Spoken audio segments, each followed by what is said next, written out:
On va ouvrir, c'est Le un petit peu, dossier violence. ouais, c'est un petit peu un complément à hier. Hier, on vous a montré cette vidéo. Bon, on va commencer par ça, cette vidéo de Trump qui était en Arizona et qui parle de Liz Cheney et qui, en plein milieu d'une weave, donc cette technique qu'il recycle, qui a été créée, comme nous l'a expliqué Olivier il y a quelques jours, qui a été créée par Adolf Hitler au milieu d'une weave qui parle un petit peu de tout, le fait que son père était pro-guerre, que était un war hawk, etc., etc. Après avoir évoqué la semaine dernière le fait qu'elle pouvait se retrouver dans un tribunal, face à un tribunal militaire, donc en se disant mais qu'est-ce qu'elle ferait si elle était face à 9 canons d'armes, les, les pelotons d'exécution aux États-Unis, même s'il n'utilise pas le terme firing squad, il n'est pas complètement fou. C'est entre 5 et 9 personnes, donc le chiffre n'arrive pas par hasard. Quelqu'un qui se retrouve face à 9 canons de fusil, à part être face à un peloton d'exécution. Il n'y a pas cette situation-là. Non, et nous ne sommes pas les seuls à avoir eu cette Non, non, référence bien tout sûr de que suite, non. hein. On va voir donc l'interview, on va écouter ce passage, excuse-moi Thomas, de Trump qui parlait de Liz Cheney, interrogé par Tucker Carlson. And I don't blame him for sticking with his daughter, but his daughter's a very dumb individual, very dumb. She's a radical war hawk. Let's put her with a rifle standing there with 9 barrels shooting at her, okay? Let's see how she feels about it. You know, when the guns are trained on her face. You know, they're all war hawks when they're sitting in Washington in a nice building saying, oh, gee, let's send 10,000 troops right into the mouth of the enemy. But she's a stupid person. And I used to I'd have meetings with a lot of people, and she always wanted to go to war with people. Donc en fait, évidemment, il y a des gens qui vont dire oui, mais non, le contexte, etc. Bullshit. Bullshit. C'est de la tradition habituelle. Les gens qui aujourd'hui viennent vous expliquer le contexte de cette vidéo sont des gens qui ne suivent pas Donald Trump. Il a utilisé, on l'a vu le 6 janvier, on l'a vu à chaque fois qu'il fait des appels à la violence, il utilise cette même stratégie en permanence pour parler de thèmes importants que sa base va adorer, et surtout le mouvement Dark Maga, et que justement les journaux qui vont tenter d'expliquer vont dire oui, mais finalement peut-être que c'est pas vraiment ça, oui c'est violent, c'est une rhétorique violence. Non, Trump sait parfaitement ce qu'il fait, il sait parfaitement ce qu'il dit à ce moment-là. Il faut arrêter d'être complètement naïf. C'est cette naïveté et cette volonté de traiter Trump comme un candidat comme les autres qui fait qu'il se retrouve encore une fois à la porte du pouvoir parce que on a ce traitement au niveau médiatique. Donc très clairement on le dit, il sait parfaitement ce qu'il est en train de mettre en avant. Je vous ai sorti justement pour montrer qu'en fait c'est la continuité de ce que fait Trump depuis un moment. Le fait que sur Truth Social, il a partagé il y a quelques jours, il a retrouvé un message qui demandait que Liz Cheney soit jugée en cour martiale. Donc on va voir ça tout de suite. On arrive sur Truth Social, voilà, non, à côté. Non, hop là, voilà. Ça arrive, Truth Social, voilà. Donc qu'elle est coupable de trahison. Je vous rappelle que pour la trahison, la peine pendant des années, c'était quoi? C'était la peine capitale. Pendant the good old days. Voilà. Et comment la peine capitale était exécutée en cas de trahison? Par un fire squad, un peloton d'exécution. Donc vous voyez. On voit que Trump cite en ce moment qu'il aimerait rapporter en disant que voilà, le pays savait ce qu'il faisait en 1789 et tout ça. Donc c'est complètement clair, il y a aucun doute. Je vais vous montrer la réponse de Liz Cheney qui elle a très bien compris de quoi il en retournait. Donc au milieu de la nuit, a posté ce message-là en disant voilà, c'est la manière dont les dictateurs détruisent les pays libres, il menace ceux qui s'expriment contre eux, il les menace de mort. Et donc, on ne peut pas donner les responsabilités de ce pays à cet homme-là, ce petit personnage cruel, instable, qui veut être un tyran. Si vous aviez encore des doutes sur les intentions de Donald Trump, sincèrement, vous ne serez pas abonné à notre émission, soyons clairs, mais deux, là, il y en a vraiment plus. Encore une fois, leçon de journalisme du Drudge Report, tandis que les grands médias comme le New York Times parlaient effectivement de rhétorique violente, mais y allaient en mouillant le doigt, en se disant oui, mais peut-être pas que, non, c'est peut-être plus compliqué. Drudge Report a compris immédiatement, c'était dans la nuit, boum, tout en rouge, pour expliquer que... Trump calls for Cheney's execution. Voilà. Trump appelle pour l'exécution de Cheney. Et que donc le reste du monde, parce que la presse anglophone, entre autres, s'est emparée du sujet, était complètement choquée.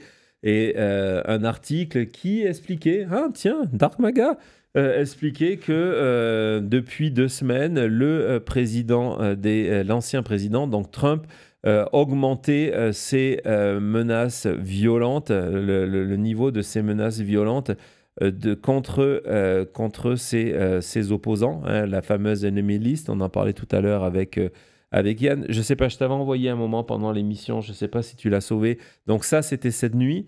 Depuis deuxième une, parce qu'on va mettre les choses au clair. Ah, donc c'est pas ce que vous croyez. Non, mais si, c'est bien ce qu'on croit. C'est bien ce qu'on croit. Et ça me rend pas fou, mais c'est tellement choquant lorsqu'on a vécu l'évolution du Drudge Report, qui est, je vous le rappelle, un site qui est de la droite américaine, de la droite républicaine américaine, qui a soutenu Donald Trump en 2016, de voir que sur ces sujets, c'est le Drudge Report qui vient donner des leçons de journalisme, mais ce qui est aussi la confirmation de ce qu'on disait tout à l'heure avec Yann, que c'est pour ça que des émissions comme La Chute, les émissions qu'on fait maintenant médias, fonctionnent, parce que les médias traditionnels sont complètement largués, ils ne se rendent pas compte de ce qui est en train de se jouer, et donc vous avez des médias alternatifs, des médias indépendants qui viennent leur donner des leçons. Voilà, et donc Drudge, c'est le titre actuel si vous allez sur la page, que le fait que Trump souhaite l'exécution de Liz Cheney, il a rajouté depuis que Trump veut des tribunaux militaires, des cours martiales. On apprend que l'attorney general de l'Arizona, donc l'attorney general, c'est l'équivalent du ministre de la Justice de l'Arizona, vient officiellement d'ouvrir une enquête pour voir si les propos de Donald Trump sont des menaces de mort. C'est interdit en Arizona de faire des menaces de mort, donc enquête en cours, et que Kamala Harris, évidemment, a condamné cette violence rhétorique. En tout cas, voilà, c'est vraiment le sujet d'actualité. Ouais, Thomas. 27 millions de visiteurs aujourd'hui sur le Drudge Report.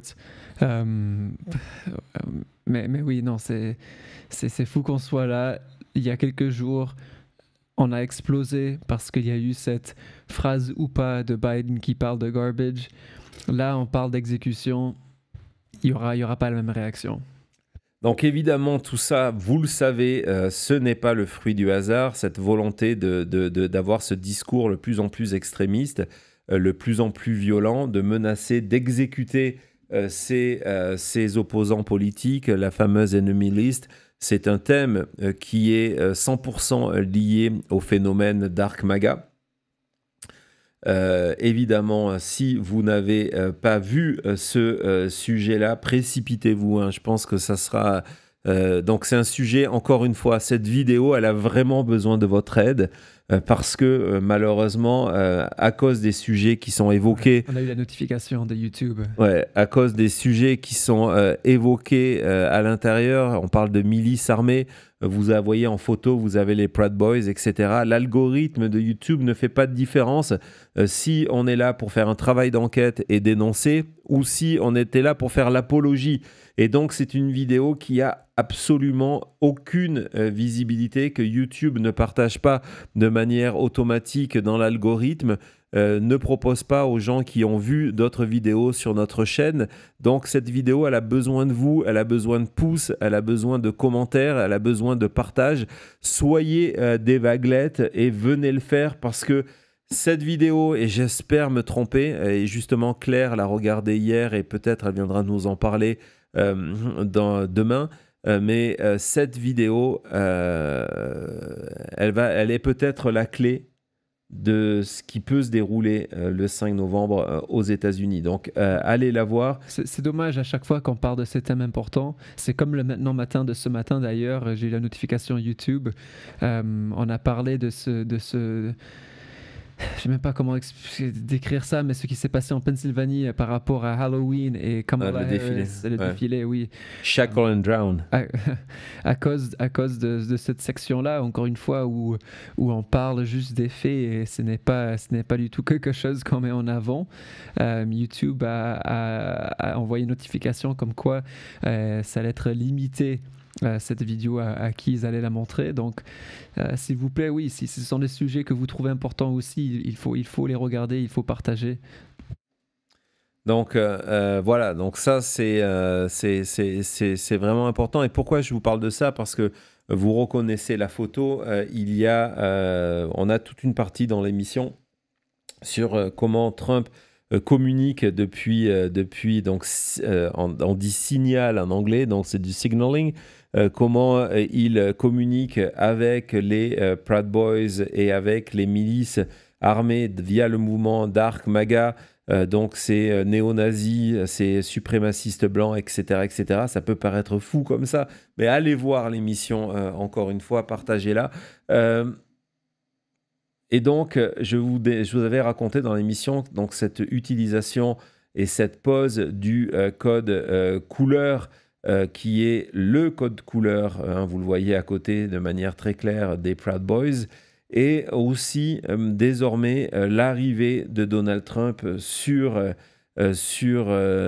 scène, qui arrive habillé en espèce d'ange noir exterminateur, avec cette casquette enfoncée sur le regard, le pas lent, de manière volontaire, hein. C'est pas un pan lent de quelqu'un qui a du mal à se déplacer, mais c'est quelqu'un qui marche lentement pour marquer, pour impressionner les consciences du public qui est en train de le regarder, sur la musique du Undertaker, qui est le croque-mort, donc qui est un personnage de golf, de WWE, donc de catch, qui s'appelle le morceau Rest in Peace, donc repose en paix, qui est le morceau est pompé sur un titre classique qui est une marche funéraire, donc c'est la marche de la mort. Et je vais vous montrer l'arrivée de Trump hier en meeting. Mais encore une fois, on va vous expliquer que c'est un candidat comme les autres qui glissait vers le centre il y a quelques mois.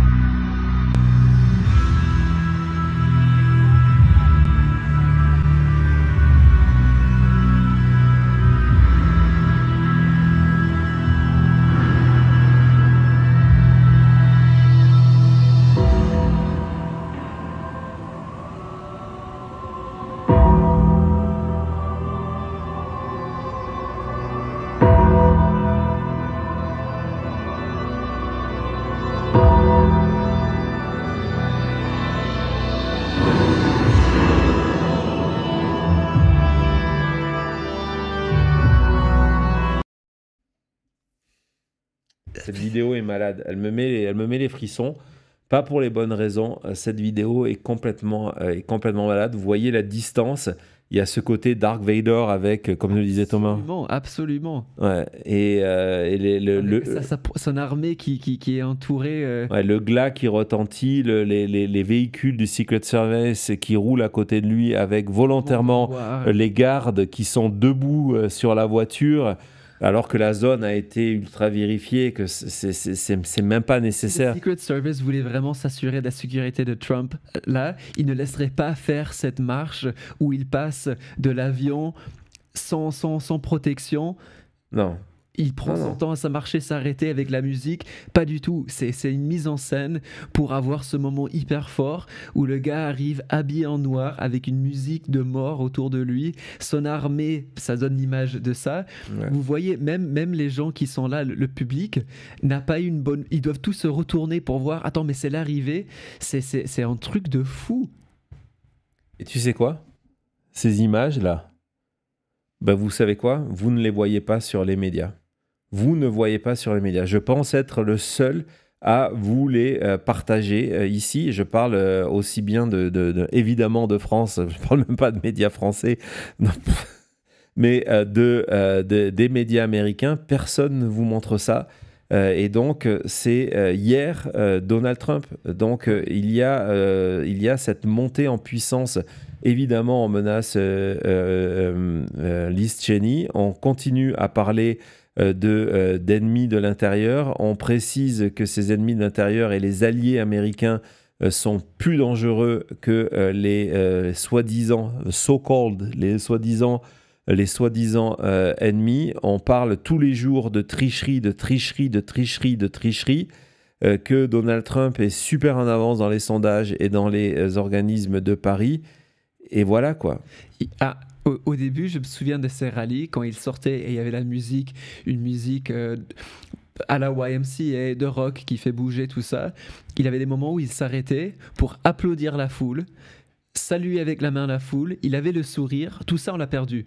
Non, il n'y a pas de moment où il s'arrête pour applaudir la foule, pour sourire, tout ça. Pour sourire. Pour sourire, c'est juste, il arrive, il a cette démarche, c'est vraiment effrayant. Et c'est... Quand je pense à tous ces détails-là, ça veut dire que vraiment c'est quelque chose qui était entraîné, qui est fait exprès, qu'on a vu autour de lui, on a étudié, ok, c'est quoi la meilleure manière de projeter cette image-là. Voilà, c'est... Et aujourd'hui encore, il termine son discours en disant, voilà, on est occupé, on a été conquis. Hein, il utilise le passé, il ne dit pas nous sommes en ce moment sous attaque, il dit c'est terminé. On a été conquis, mais ne vous inquiétez pas, le 5 novembre sera le jour de la libération, Liberation Day. Ouais. Allez voir comment dans les milieux Dark Maga, les milieux QAnon et les milieux des proches du général Flynn, allez voir à la fin de notre document MAGA ce que eux interprètent comme étant Liberation Day. Il parle déjà comme s'il était président en temps de guerre. C'est vraiment cette image-là. Ouais. Enfin bon, c'est vraiment justement un des enjeux. C'est vraiment ce que la nouvelle pub du Lincoln Project met en avant. Le choix de cette élection, c'est America or Trump. Hein, c'est pas Kamala Harris ou Trump, c'est l'Amérique ou Trump. Hein, c'est vraiment l'enjeu de cette élection. On regarde tout de suite cette vidéo. Donald Trump says he wants to go back to when he was president. How'd that work out? Under Trump, America lost 188,000 manufacturing jobs, the greatest loss in modern history. Was COVID responsible? No. It started before COVID. Trump lost 2.7 million jobs. We gained 16 million since he left office. The stock market has increased 50% since Trump left, hitting record highs. But it's not just about numbers. Trump tore America apart. I'd like to punch him in the face. Very funny. He degraded women. That is one dumb woman. Attacked our heroes. I like people that weren't captured. Trump was a terrible role model. In front of the Boy Scouts, he bragged about orgies on yachts. The Boy Scouts. Trump elevated people you don't want to know. Weirdos, creeps. Every day, Donald Trump was in our face. Every day had to be about him. And when he lost, he tried to end American democracy. Next time, he'll be worse. He's more angry, older, losing it. Now he's a criminal, desperate to save himself. Enough. It's time to move on. Give somebody else a shot. Optimistic, positive, determined to help bring us together. America or Trump?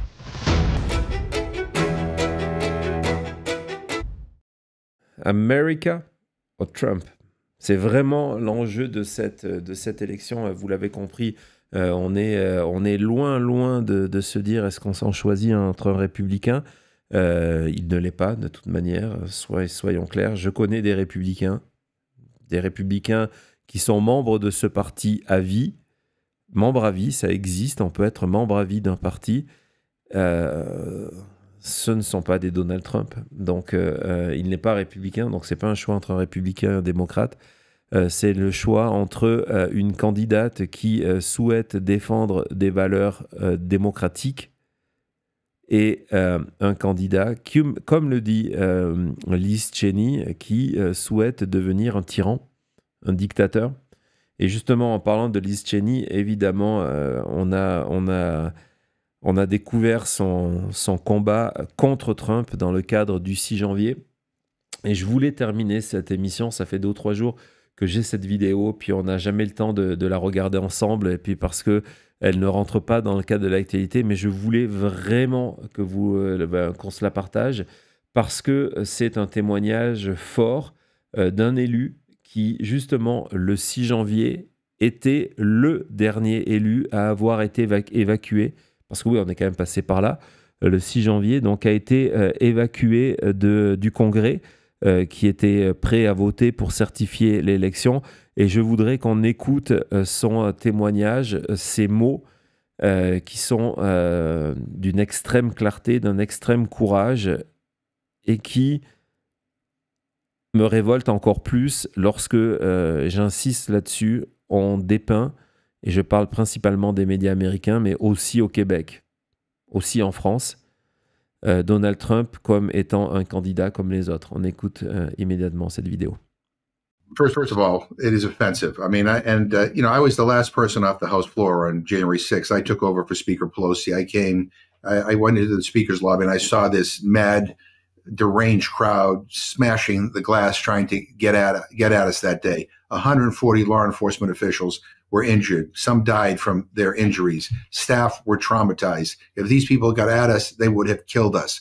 And to call them hostages, to praise them, to elevate them, and as to somehow being political prisoners is grotesque. It shows that Donald Trump is a sick man. He is a sick, demented man. I have Republican colleagues who I recall when I was in the speaker's chair, watching them crouch behind the chairs in the House gallery, afraid for their lives. Some of them about to burst into tears. So there's this notion that somehow these people who caused this chaos, caused this violence, harmed our law enforcement officials, somehow should be saluted and praised. It's sick. It makes me want to vomit, quite frankly. And that is why he can't get anywhere near the White House. He is unfit to govern. He is, quite frankly, the fact that he is the nominee of a major political party in this country is disgusting. And I hope that at the end of the day, he loses big. I hope the Republicans lose big, and I expect that they will, because then they will have to reinvent themselves and go back to being old-fashioned conservatives instead of being, held captive by this MAGA right-wing group of extremist fascists. Alors des fois, on parle de langue de bois, hein, on parle de politiques qui ont des précautions de langage pour ne pas choquer une partie de l'électorat. Apparemment, Dick McGovern n'a pas reçu le mémo parce que lui, il ose poser les termes en disant que ça le rend malade, donc il a été le dernier évacué, qu'ils auraient tous le sentiment qu'ils allaient se faire tuer ce jour-là, que cette foule était prête à les lyncher, et que donc lorsque Donald Trump utilise le terme d'otage, il dit ça lui donne envie de vomir, ça lui donne envie de vomir d'entendre ça, que l'idée de se dire que Donald Trump est le nominé d'un parti aussi important que le Parti républicain, c'est ignoble, et que donc son souhait, c'est que non seulement il perde, mais qu'il perde largement, et que les républicains avec soient balayés, parce que tout le monde sait que pour sortir de cet épisode, c'est ce qu'on disait tout à l'heure avec Yann, que ça ne sera pas une transition qui va se passer sinon comme ça du jour au lendemain. Il faut qu'il y ait une lame de fond, que des millions, des dizaines de millions de citoyens américains se transforment en vaguelettes et viennent sauver ce pays. C'est l'enjeu de mardi prochain. C'est l'enjeu que l'on va suivre avec impatience, mais aussi, je ne vous le cache pas, avec une certaine crainte, pas forcément au niveau des résultats électoraux, mais de ce qui va se passer autour. Voilà, c'est la chute et on n'a jamais été autant dedans que maintenant. C'est la chute.